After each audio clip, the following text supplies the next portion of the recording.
All right, guys, we're going to use the beauty dish again. So if you haven't watched the beauty dish video yet, go watch that one first. So you got to see that before we launch into this because it'll help a lot. We're changing our setup a little bit. We're going to use 3 lights. We're going to do one of the most popular lighting setups that you see right now. Very, very popular with celebrities, album covers, CD covers, digital music covers, whatever you want to call them. There's a word for them, but anyway.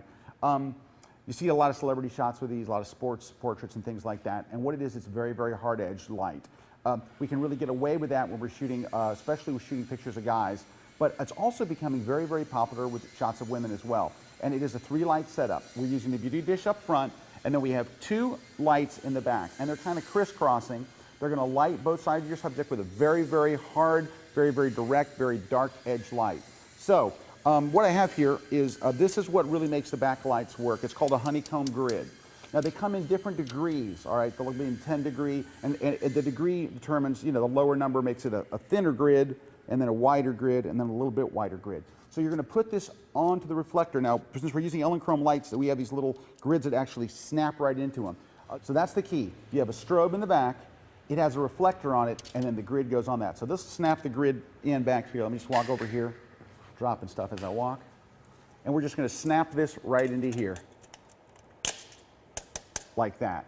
And again, so the reflector was going to send the light out this wide. We put the grid in it, and all of a sudden, boom, it comes in, and you can really aim them. Now, speaking of aiming, this is where the modeling lights really pay off. When you have your subject in here, which we're going to bring our subject in, Jared, in just a moment, when we bring him in, we can use the modeling lights to kind of position where the light goes. And this is what the look of this is. Behind him, really, really bright light. It doesn't matter if it clips a little bit. Really, really bright light on this side from the back. Then in the front, you don't need that much light. You need very, very little light actually in the front because they're really, the main lights, the real key lights in this are the back lights, and this is just a fill up front. And you're going to have your subject stand right here. And so the key part of this and what takes the time is really just positioning those back lights. This is kind of just right above their head at a 45-degree angle. I have the sock on now. We can take the sock off and try it with the sock off. I probably wouldn't take the sock off generally if I'm shooting a woman, but with a man, the sock can come off and it can be a little more gritty. Now, what problems are you likely to run into with this? So in this case, if I put my subject here and I have one light aiming this way, look where the light aiming. It's aiming that way. This light's aiming kind of over that way. If these wind up coming too far forward, you're going to get lens flare back in your camera. And just depending on how big your studio is or where your subject is, you might have to do that. If that's the case, then what we can do is we're going to put up what are called flags. They're just literally pieces of black material. So I'm kind of creating a wall here. So you're going to shoot through this wall, and this is going to kind of help protect that one, and this protects that one. So if you're shooting and I can see the lights, then I know I need to move these in a little bit. And I'm going to shoot right in between them. I don't want to see the lights. If I don't see the lights and they can't see my camera, see, all I see now through is where the subject's going to stand. All right, I'm going to go ahead and bring Jared in. Again, I just want to make it really clear about these. We only need these if there's a lens flare. The way we've aimed those, we don't even really need them at all. But I'll show you real quick. Hi, Jared. I would only need these if I'm shooting through this way, like this, then I would use it. But if in this case I'm not going to have it, I think it'll be easier for you to see the scene if I move them. And I don't. And again, look where the lights are aiming. So they're not really aiming back at the camera. They're actually aiming kind of crisscrossing. All right. And look at the modeling lights. You can see right now what the look is going to be before I even fire. You can see from the modeling lights. You can see on this side of his face we have the bright light. On the left side of his face we got the bright light. And you can see a little fillip coming from here. What you're seeing from the modeling lights is what you're going to actually see from the shot. So now I'm going to back off and we're going to go ahead and take a couple of shots. And I don't mind if the back is going to clip a little. And let's look at our settings. 7200 lens, my same workhorse lens.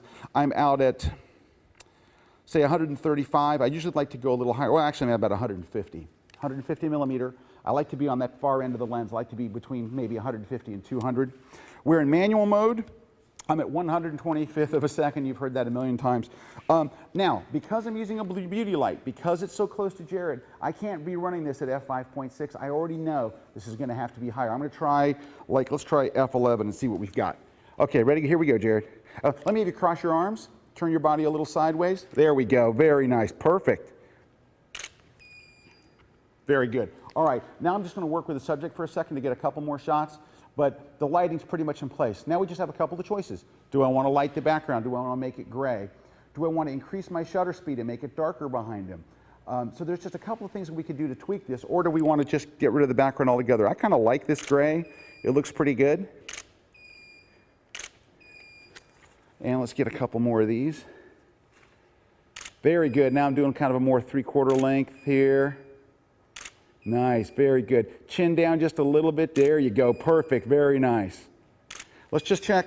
The one thing I'm worried about is let's make sure we're getting some light up in the eyes. Okay, the one thing that we could do is, if we wanted to get a little more light in there, we have to be careful we're not throwing it, is to put a reflector in up under them. So let me grab a reflector real quick. We're going to put a silver reflector up under him just to bring a little more light. I just don't want to get too much dark in there, but I also don't want this to turn into a beauty shoot even though we're using a beauty dish.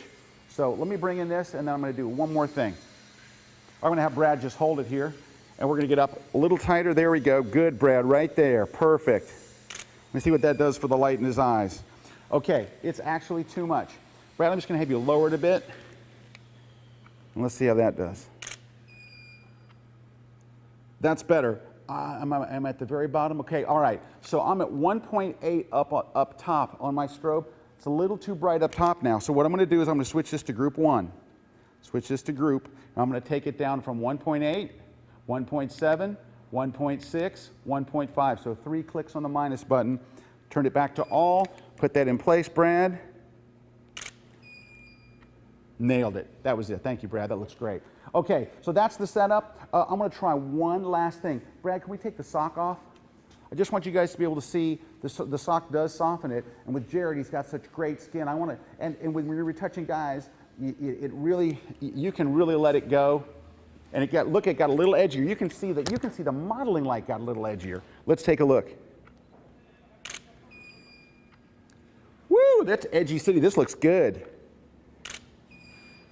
I got kind of spoiled by Brad's reflector though now. Let me just take a couple tall here. I'm not going to make him bring it back in, but nice. Great. There you have it. It's not a hard setup. It's actually a very easy setup. You're going to spend your time mostly just balancing the lights, balancing the power of the left, the right, and the front one. Thank you, Jerry.